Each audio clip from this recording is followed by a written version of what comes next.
Hey, my name's Jared, and today I'm going to be doing a rehouse of my Cyriocosmus elegans. I probably pronounced that wrong. Otherwise known as the Trinidad dwarf tiger tarantula. Stays up here. I have them all on high shelves because of the cats. This is her current enclosure. I'll see if we can see her real quick. There she is. You can see her butt, the heart on the butt. They're known for this. Really cute little tarantula.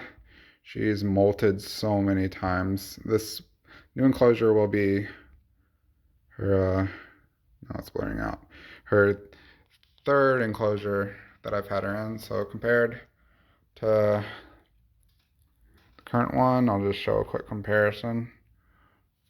So it's a little bit shorter, not too much because the top makes up a bit of this one. But it'll give her a little bit more room.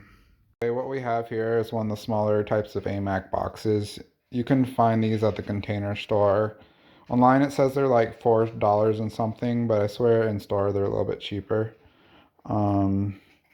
So what we're going to do first is, obviously the container needs some ventilation holes. So what I'm going to do is take a nail, and I'm going to take this, and it's called the hot nail method, I guess, where we're going to heat the nail up in the stove and we're going to poke some holes into each side, probably do some on top as well. Hold the nail over the fire and heat the end of it up real quick. Don't have to leave it in too long, just a few seconds. There we go. And then next we're just gonna poke a hot hole in here. Goes through. Put that in the camera. And then we have a little ventilation hole. I mean, it's not the most beautiful, but it'll work. Okay, I'm done. I did a few holes in the top, including in the middle, and 4 on each side. You can do more if you want. I think that should be sufficient, though. Next, I am going to just kind of wash it out. So sometimes the melted plastic can turn into little strings, and you don't really want that inside of the enclosure. So just make sure it's nice and rinsed out. Next, I'll dry it nice and good, get all the moisture out of it. Okay, next I got the AMAC box with the hot holes poked into it here on a paper towel.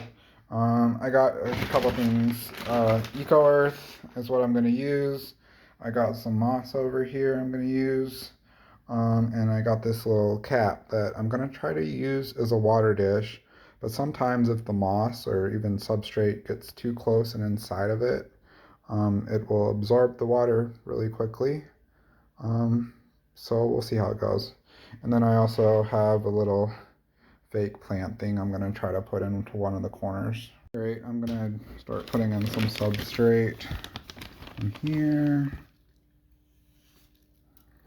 Actually, I can probably just kind of scoop it up. Save some time, even though I might get the sides a little dirty. Actually, it doesn't look too bad. Cyriocosmus elegans, probably saying that wrong, does like to burrow.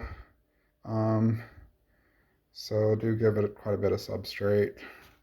I kind of don't want to go over the little hot holes I poked in there. So I'll try to make the substrate like right under there. Maybe dump a tiny bit out. There. That should be good, I think. Next, I'm gonna actually spray it down just a little bit.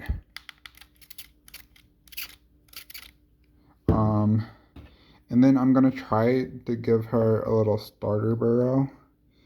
I kind of like to do it on the edge so you can kind of see her. So I'm just gonna take the end of this paintbrush and kind of dig in there a bit, and hopefully she'll see it when we rehouse her and start webbing it up so the substrate doesn't collapse any further.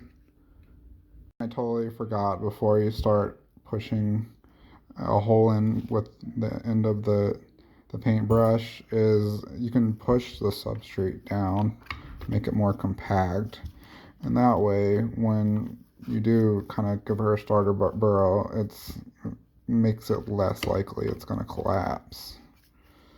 Okay, now I'm making a little starter burrow on the side, and hopefully that'll hold up a little bit better this time. So if she wants to go in there, she can finish it off. Next, I'm going to take this little fake plant thing and I'm going to put in one of the corners. Sometimes I hot glue them into the corners, but this one I think it'll be fine just to loosely push it into the substrate and it'll kind of stay on its own, hopefully.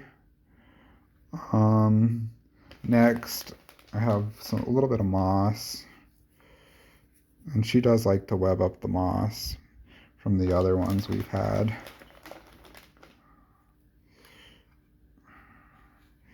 Sometimes I break them apart because sometimes they're just really long. Put one more piece in there. Okay, and then finally we have our little cap. I guess we can put it in this little corner right here. Sometimes I push it down a little bit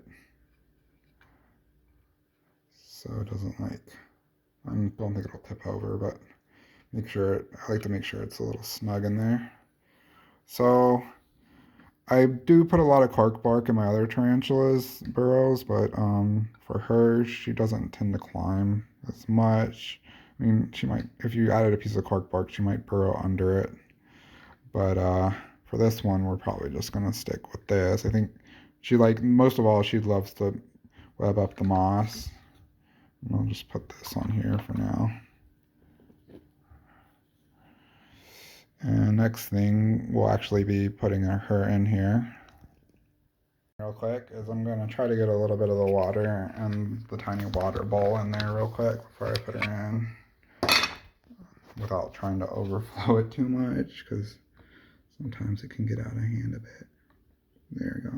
Some of it will drip into the substrate, but I think that's okay. Next, I have this big container right here, and I put the new enclosure in along with the current enclosure. The reason I'm using this big container is if she escapes somehow, she doesn't just like run off into a crack in the wall or something. She'd have to climb up this side, and by the time she got up here, I'd be able to stop her. So yeah, let's try to do the rehouse. I'll open this. Hopefully we'll get a good view of her.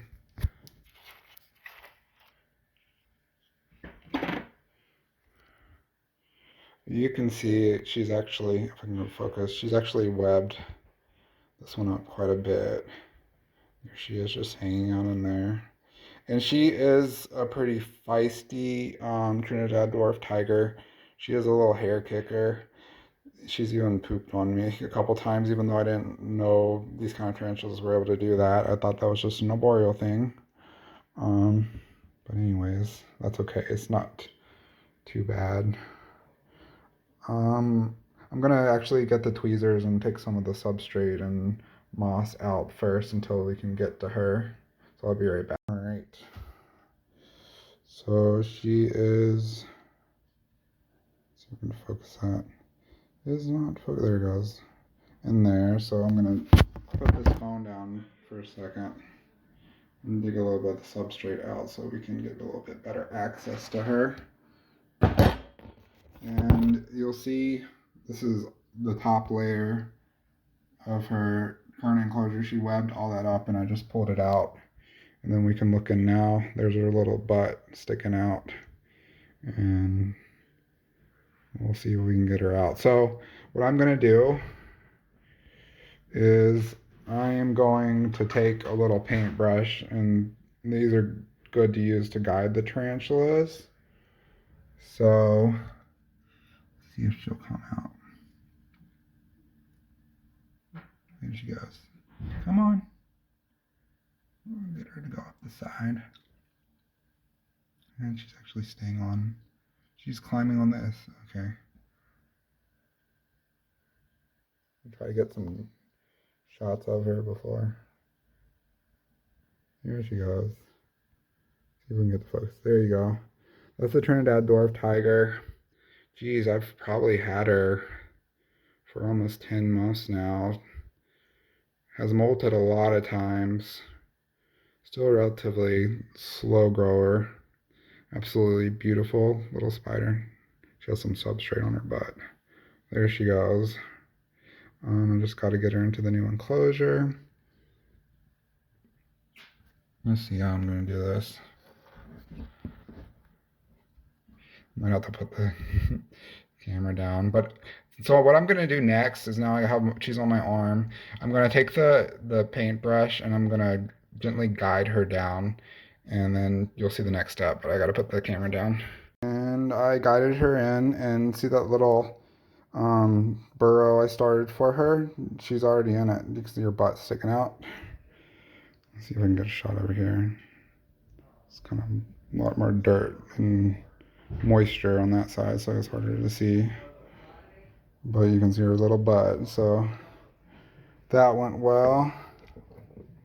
And I'll put the lid on it. And there we go. That was a really easy rehousing of the Cyriocosmus elegans, also known as the Trinidad dwarf tiger. And I'm sure she'll start webbing that up and making it her home. Thanks for watching.